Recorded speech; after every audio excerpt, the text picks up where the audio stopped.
Hello everyone, स्वागत करती हूँ आप सभी का आपके अपने यूट्यूब चैनल पर। देखिए, आज हम बात करेंगे ध्वन्यात्मक विधि के बारे में। किसके बारे में बात करेंगे? ध्वन्यात्मक विधि के बारे में बात करेंगे।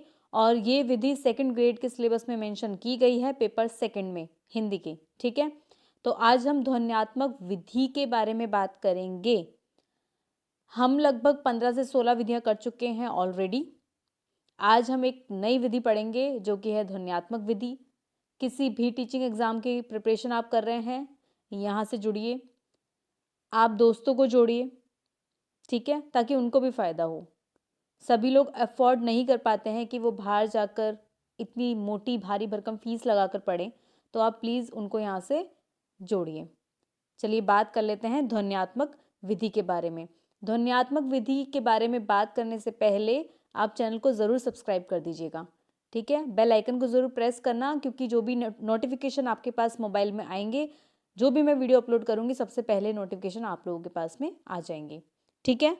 चलिए बात कर लेते हैं ध्वन्यात्मक विधि के बारे में। देखिए, पूछा जा सकता है एक प्रश्न तो ये बन सकता है कि ध्वन्यात्मक विधि के प्रवर्तक कौन हैं? तो कौन है? माइकल सेमर। माइकल सेमर 1935, माइकल सेमर 1935 में इन्होंने इसका प्रतिपादक किया था। अब देखिए क्या है, उच्चारण, स्थान और प्रयत्न के आधार पर वर्णों की जानकारी। आप सुनते ही, आपको ये टॉपिक मैंने जैसे उठाया, जैसे मैंने बोला ध्वन्यात्मक विधि, सुनते ही क्या माइंड में आया?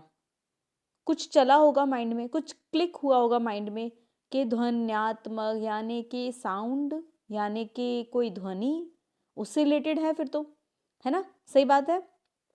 किसी भी चीज़ को अगर समझना हो ना, उनके वर्ड्स को पकड़ लो, कैची वर्ड्स को पकड़ लो, आपके पास सब चीज़ें क्लियर हो जाएगी।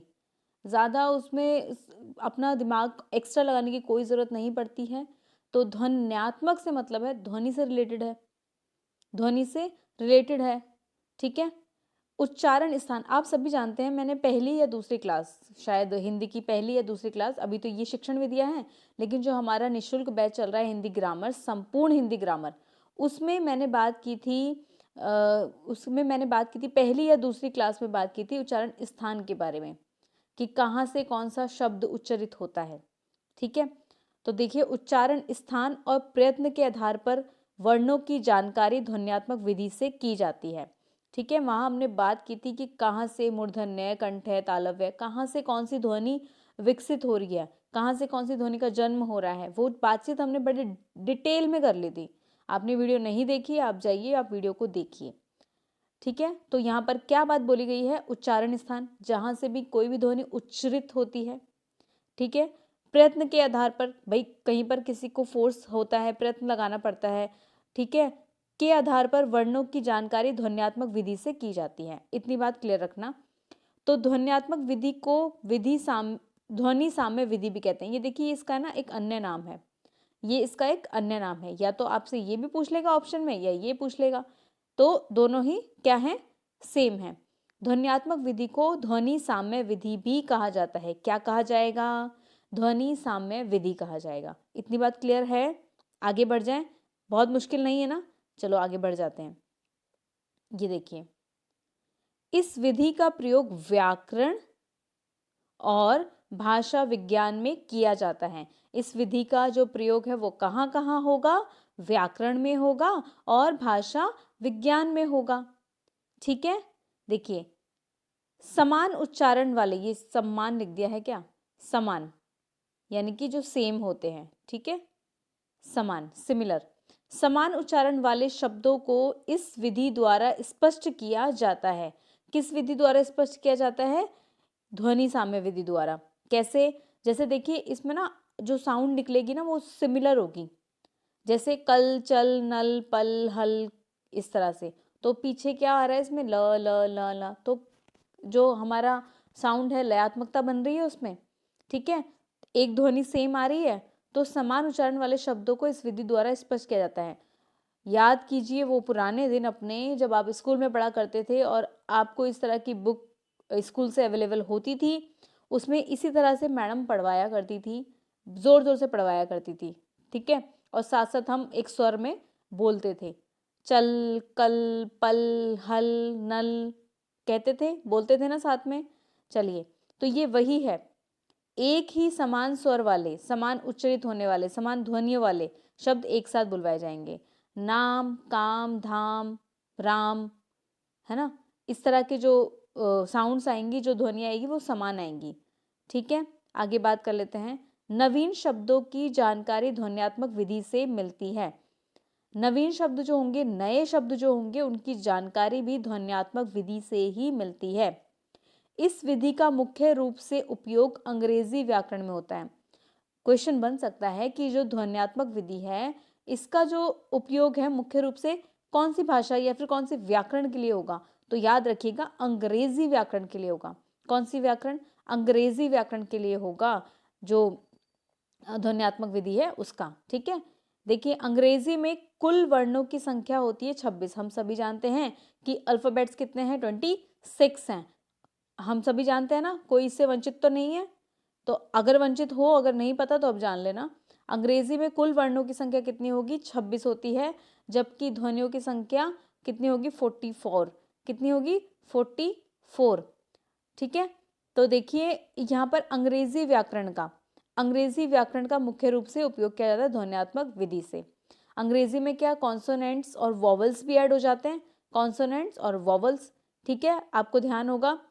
भाषा का शुद्ध रूप ध्वन्यात्मक विधि से सीखते हैं। हमें कोई भी शुद्ध रूप, कोई भी शुद्ध उच्चारण अगर करना है ना, तो हम ध्वन्यात्मक विधि से ही तो सीखते हैं। एक ही ध्वनि में, एक ही साउंड में, एक ही लय में अगर वो बोली जाती है तो हम उसका शुद्ध रूप भी सीख लेते हैं बड़ी आसानी से, क्योंकि शुद्ध उच्चारण होने पर ही शुद्ध लिखा जाता है। बहुत लॉजिकली बात है, फैक्ट है ये, कि अगर आप शुद्ध उच्चारण करेंगे ना तो शुद्ध लिखेंगे भी। अगर आप गलत ही उच्चारण कर रहे हैं तो 110% आप गलत ही लिखेंगे। ठीक है, तो शुद्ध पर ज्यादा बल दीजिएगा, अशुद्धि पर कम। अगर अशुद्ध आप कुछ बोलते भी है ना तो प्लीज करेक्ट कीजिए उन चीजों को, ताकि आगे वो आपकी हैबिट में, आपकी आदत में ना बने। ठीक है, उन चीजों को करेक्ट कीजिए, और जैसा बोलोगे, जैसा उच्चारण करोगे, बिल्कुल आपके हाथ भी उसी तरह से चलने लग जाएंगे। जैसे मत, जैसे बोलते हैं मतलब, है ना, मतलब, और कुछ क्या बोलते हैं? मतबल। क्या बोला जाता है? मतबल। तो वो मतबल लिखेंगे भी मतबली, है ना, वो मतलब नहीं लिखेंगे, जबकि करेक्ट है मतलब और रॉन्ग है मतबल, लेकिन वो क्या बोलेंगे? मतबल। और जबकि रॉन्ग है ये तो, और वो जब उनको लिखने के लिए बोला जाएगा तो वो मतबल ही लिखेंगे। समझ रहे हैं आप बात को? जैसा उच्चारण करोगे वैसा ही लिखोगे। शुद्ध उच्चारण कीजिए, शुद्ध ही लिखिए। ठीक है, चलिए बात कर लेते हैं आगे। इस विधि का प्रयोग प्राथमिक स्तर पर ही कराना आदर्श माना जाता है। बिल्कुल प्राथमिक स्तर पर ये बहुत ज्यादा मान्य है। क्यों? आपने देखा है ना, हम जब स्कूल में छोटे होते हैं, या आपको अपना टाइम याद नहीं है तो आप याद कीजिए अपने छोटे भाई बहनों का टाइम। ठीक है, स्कूल में क्या होता था, विद्यालयों में एक स्वर में बड़ी तेज तेज साउंड में शिक्षिका खड़ी हो जाती थी सामने और वो बोलती थी, बच्चे पीछे पीछे वैसा ही ध्वनि उच्चारित करते थे। ठीक है, शुद्ध बोलते थे। तो ये वही है कि प्राथमिक स्तर वाले जो छोटे बालक होते हैं उन्हीं के लिए ये ज्यादा क्या होती है? उपयोगी होती है, आदर्श मानी जाती है। ये एक प्रश्न बन चुका है। ये क्या बन गया? अब एक प्रश्न बन गया है। इस तरह का प्रश्न बनता है। मैं आपको जो भी लाइन दे रही हूँ ना, आप ये मान के चलिए कि वो प्रश्न है आपके लिए, प्रश्न है आपके लिए। तो आप किसी भी अगर लाइन को, अगर आप ये सोचते हैं कि ये तो बस नोट्स है, ये तो सिर्फ लिखा हुआ है, गलती कर बैठोगे, याद रखना। ठीक है, तो क्योंकि वर्ण एवं शब्दों की जानकारी वहीं से दी जाती है, तो वहीं से जब नींव मजबूत होगी तभी तो मकान मजबूत होगा ना। तो अगर नींव ही डगमग डगमग डगमग होगी तो फिर मकान का क्या होना है, आप सभी जानते हैं। तो इसलिए प्राथमिक स्तर, क्योंकि वो नींव है, प्राथमिक स्तर पर उनकी जड़ों को इतना मजबूत किया जाता है, इतना मजबूत किया जाता है कि जब वो आगे उच्च स्तर, उच्च में आते हैं, माध्यमिक में आते हैं, तब क्या होता है, उनको शुद्ध उच्चारण करने की हैबिट हो जाती है। आदत, अभ्यास, अभ्यास से वो सीख जाते हैं शुद्ध उच्चारण कैसे करते हैं। ठीक है, तो यहाँ पर यही बात बोली गई है कि इस विधि का प्रयोग प्राथमिक स्तर पर ही कराना आदर्श माना जाएगा, ज्यादा आदर्श माना जाएगा, क्योंकि वर्ण और शब्दों की जानकारी हमें वहीं से दी जाती है। वर्ण और शब्दों की जानकारी वहीं से दी जाती है। ठीक है, वो जो क ख ग घ, ठीक है, वहीं से मिलेगा हमें सारी जानकारी। आज अगर आप 10th के बच्चे को या 12th के बच्चे को ज़रा पूछ लो, आती है क्या वर्णमाला? शायद न आती हो और शायद आती भी हो। तो नींव को मजबूत करना बेहद ज़रूरी हो जाता है। तो यहाँ पर आगे बात कर लेते हैं। इसमें शब्दों वाक्यों के अर्थ पर उतना अधिक ध्यान नहीं दिया जाता। इसमें शब्दों, प्रश्न बन सकता है ऐसा, इसमें शब्दों वाक्यों के अर्थ पर उतना ध्यान नहीं दिया जाता जितना कि ध्वनि पर दिया जाता है। बिल्कुल सिर्फ और सिर्फ साउंड पे फोकस फोकस फोकस रहेगा, ठीक है। शुद्ध उच्चारण पर फोकस रखेंगे कि ये नहीं कि उनके अर्थ बताओ, उनके शब्द का ये अर्थ बताओ, नहीं। प्राथमिक में ये सब थोड़ी होगा। प्राथमिक में तो क्या होगा कि सिर्फ और सिर्फ उनके शुद्ध उच्चारण, कैसे वो उच्चारित कर रहा है साउंड को, ध्वनि पर अधिक बल दिया जाएगा, ठीक है। आगे चल देते हैं।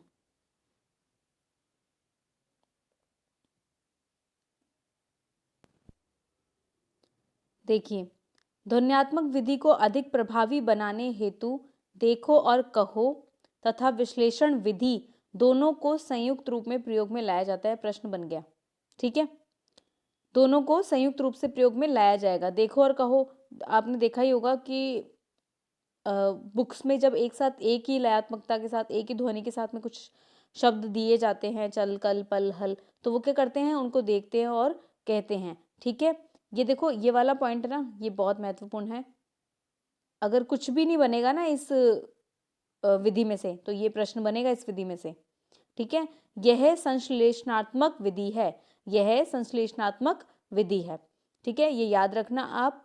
आज हमारी विधि, कौन सी विधि की बारे में बात कर रहे हैं हम? ध्वन्यात्मक विधि के बारे में। आज ये ध्वन्यात्मक विधि हमारी यहीं पर समाप्त होती है।